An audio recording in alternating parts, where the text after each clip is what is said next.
Olá, meu nome é Patrícia, sou fisioterapeuta e hoje venho falar sobre um assunto de extrema importância para o nosso processo de saúde e, por que não dizer, de envelhecimento. Nós vamos falar sobre a saúde da nossa coluna cervical, da região do pescoço. Muitas vezes nós utilizamos o nosso pescoço em diferentes movimentos durante o nosso dia a dia e essa utilização é super benéfica porque o nosso corpo foi feito para o movimento. Mas existem algumas posturas que nós devemos evitar. E não ficarmos preocupados em evitá-la. Na verdade, nós devemos conhecer a forma adequada de organizar os equipamentos e materiais do nosso dia a dia para que a nossa postura fique adequada. Eu estou aqui hoje no espaço Equilíbrio e Saúde para falar em nome da Clinivida Soluções Corporativas. Vamos conhecer um pouco mais então sobre o nosso pescoço, a nossa coluna cervical e o que podemos fazer para conviver bem com a saúde que temos hoje e com a nossa coluna. Quando nós estamos falando do pescoço, estamos falando de uma região específica da coluna, a primeira porção, a coluna cervical. A coluna cervical tem por função organizar a posição da nossa cabeça no espaço. Mais precisamente, ela organiza o nosso equilíbrio. Quando nós nascemos na posição fetal, todo dobrado, né? O indivíduo nasce numa posição de C, a sua coluna tem um formato de C. Com 3 meses de vida, a criança começa a procurar os ruídos, o estímulo visual,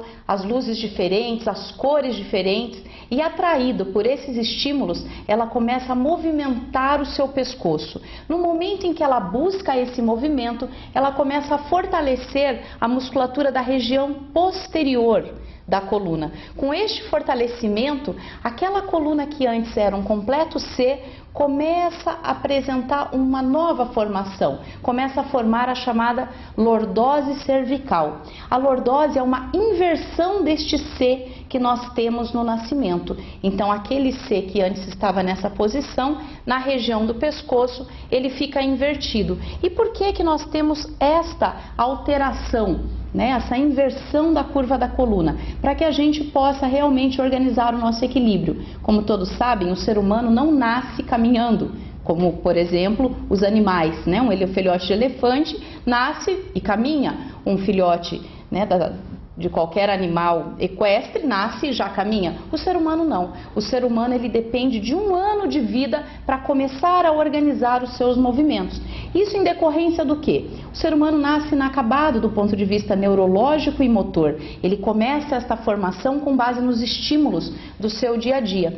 E dentro destes estímulos está esse processo de fortalecimento. A coluna, então, quando ela se organiza nesta posição de ser invertido, ela faz com que a visão e o labirinto se organizem no espaço. Com essa organização nós ganhamos o equilíbrio e a criança começa então a levantar o seu tronco, procurar o movimento e organizar a sua postura para o engatinhar, para o sentar e posteriormente para o caminhar.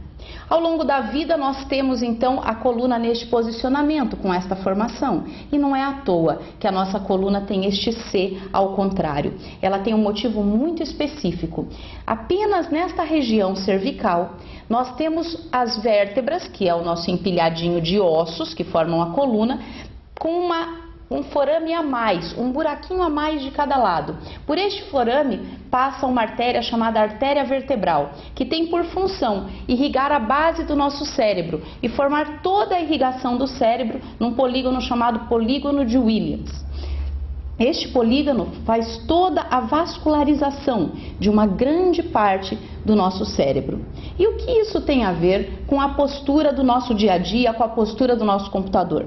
Uma informação bem importante. No nosso dia a dia, muitas vezes nós deixamos o nosso pescoço numa posição levemente elevada. Por exemplo, se eu tenho um computador que está nesta posição aqui, eu estou olhando para o centro da tela do computador. Sempre que eu estiver que olhar para a barra superior dele, o meu pescoço vai fazer este leve movimento. Como eu tenho uma artéria passando dentro da minha vértebra cervical, no momento em que eu olho para cima, o C dobra.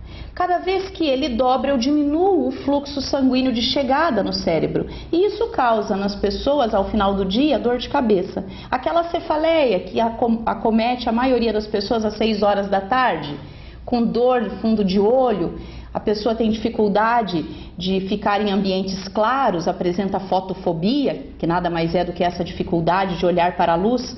E isso tudo tem uma única relação com a sua postura. Se você baixar a altura da tela do seu computador para que os seus olhos, numa posição em que o queixo esteja bem acomodado e relaxado, seus olhos alcancem a parte superior da tela, você terá o alcance completo da tela numa postura neutra de coluna cervical, neutra do pescoço. E com esta postura neutra, você garante que o seu fluxo cerebral aconteça por meio da artéria vertebral de forma adequada e eficiente.